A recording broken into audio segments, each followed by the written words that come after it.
Hi there. Here we are again on the video, second video of Swami is expelled from school. Yesterday we finished. Uh, the headmaster came to the class and asked explanation from each student who were absent and pronouncing punishment. And it was the turn of Swaminathan to answer. And he said he was not able to come to school. Okay, just we will just recapitulate that Swami's part, because there were some words or sentences that cannot be understood without the explanation. Also, you have to understand that the some sentences spoken by Swami are indicative of the freedom struggle that was going on. Okay, so just let us recapitulate. So when Swami's turn came, he was asked by the headmaster, but he was unaware. He was in extreme fear.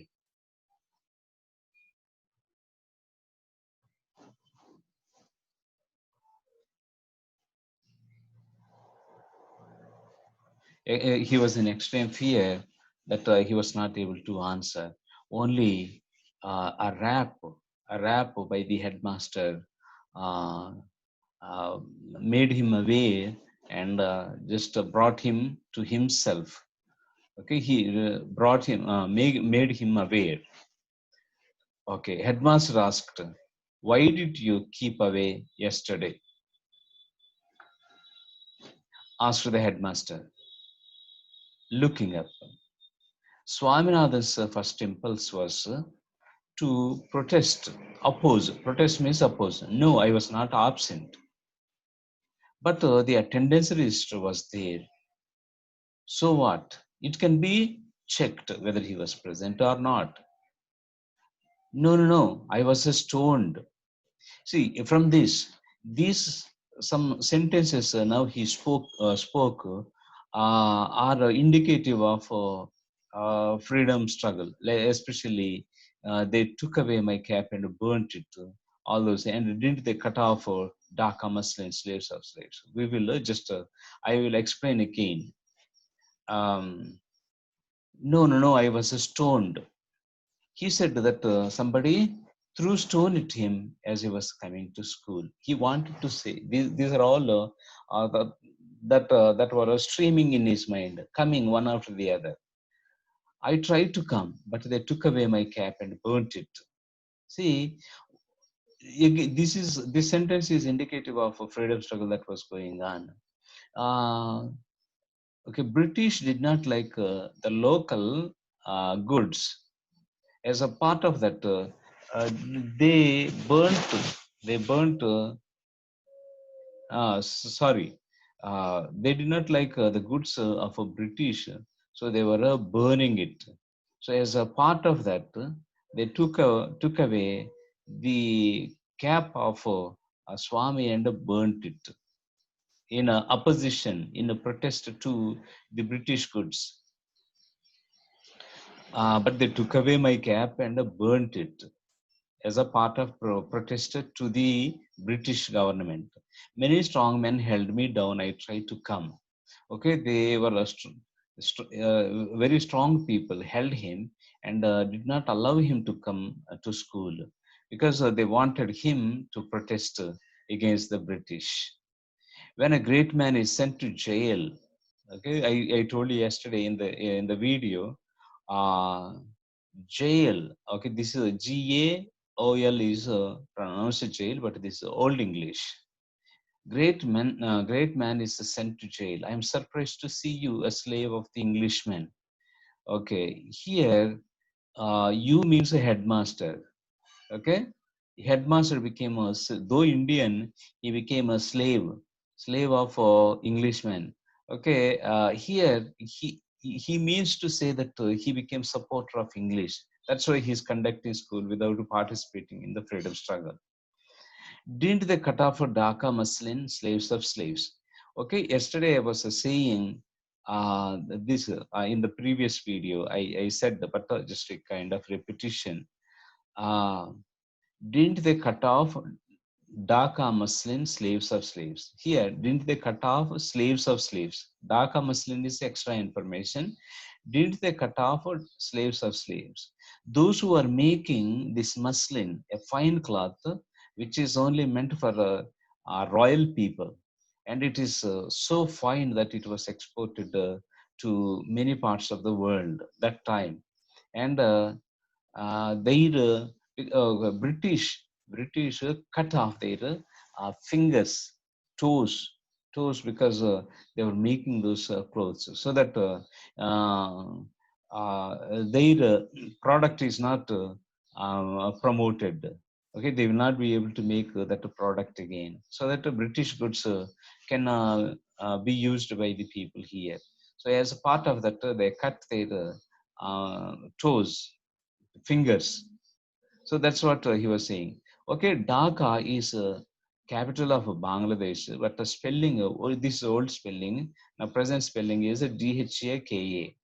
Okay, muslin. Okay, this is how it is pronounced. Muslin is a fine cloth, cotton cloth.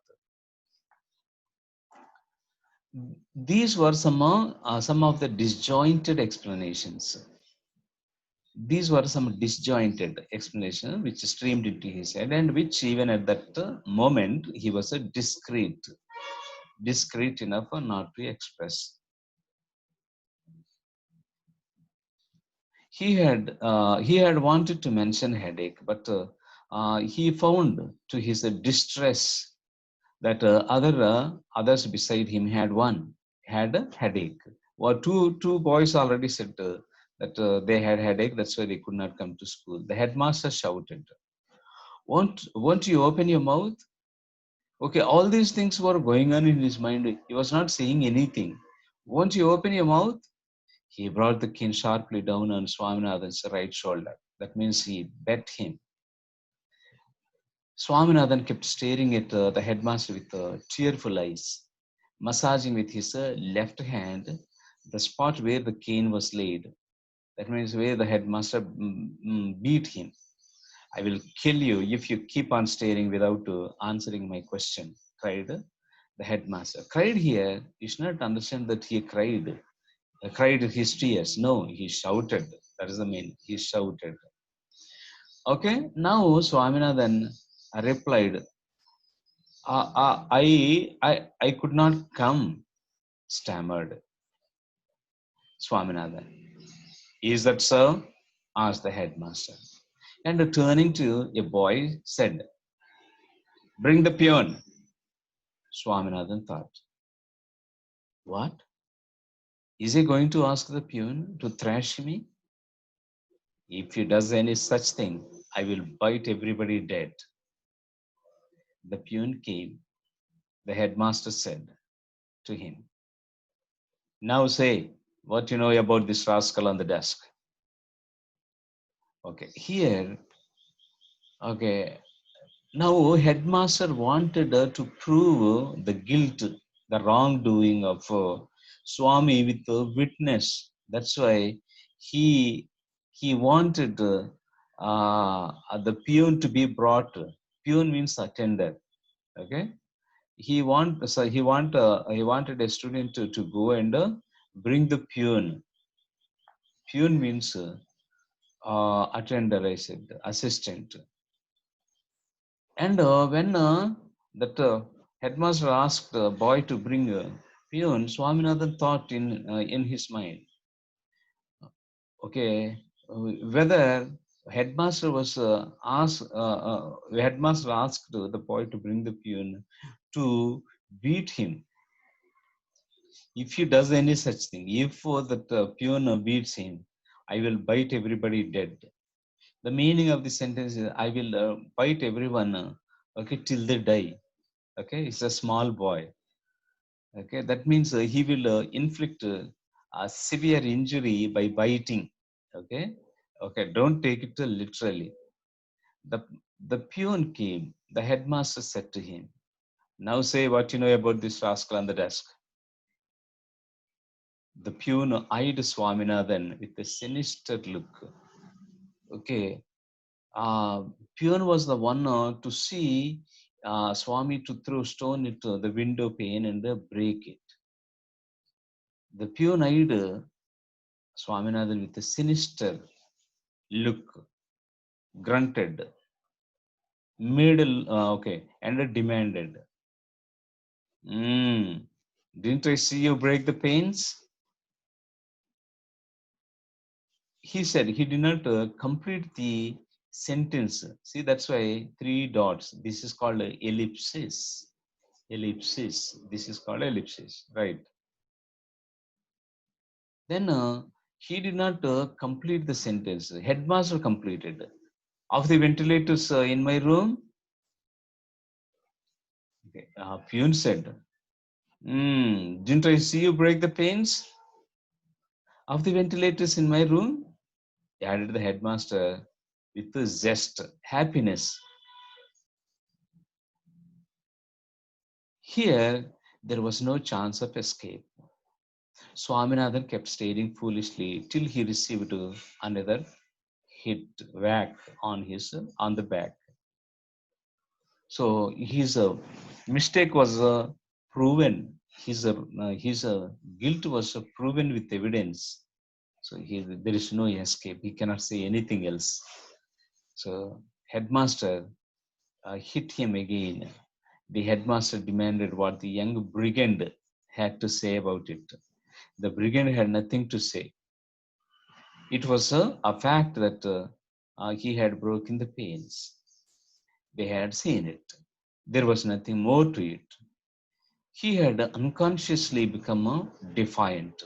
Swaminathan became very disobedient now and did not care to deny the charge. He did not want to say that he did not do. Now he became disobedient.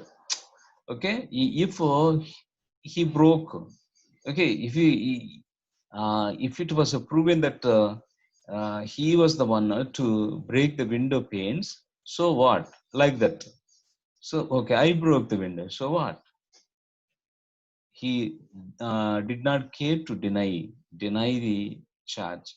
When another whack came on his back, he ejaculated. Don't beat me, sir. It pains. This was an invitation to the headmaster to bring down the cane 4 times again.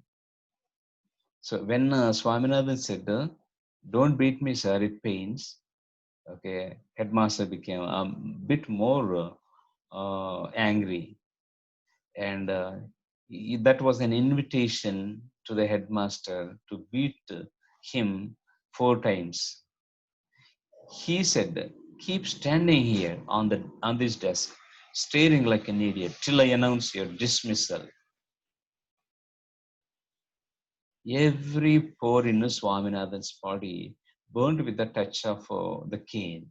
Every part of the body is uh, paining because he received the hitting everywhere on his body. He had a sudden flood of courage. That means he became courageous. A courage that comes of desperation. He became courageous. A courage that comes even when you know you have no chance of surviving. Okay, you have no hope that you will survive. Something like that. He restrained the tears that were threatening to rush out, jumped down, and grasping his books, rushed out, muttering, don't care for your dirty school. So as he was going, he did not want to just simply go like that. He became very courageous and said to the headmaster, "I don't care for your dirty school." Okay, remember this is Albert Mission School. That is the name of the school in Swami and Friends novel. And afterwards, he would join this word school. That is a local school run by local people. And if you have any access, just read through. Next, yesterday, some of the students um, just told me that the font on the screen is not clear. Now, what you have to do is you have to wait for the resolution to auto adjust. You cannot simply just see few seconds and close the window. It has to adjust. Okay, so that when the resolution adjusts, you will be able to see uh, the script on the screen very clearly. Okay, thank you. We will see in the next video.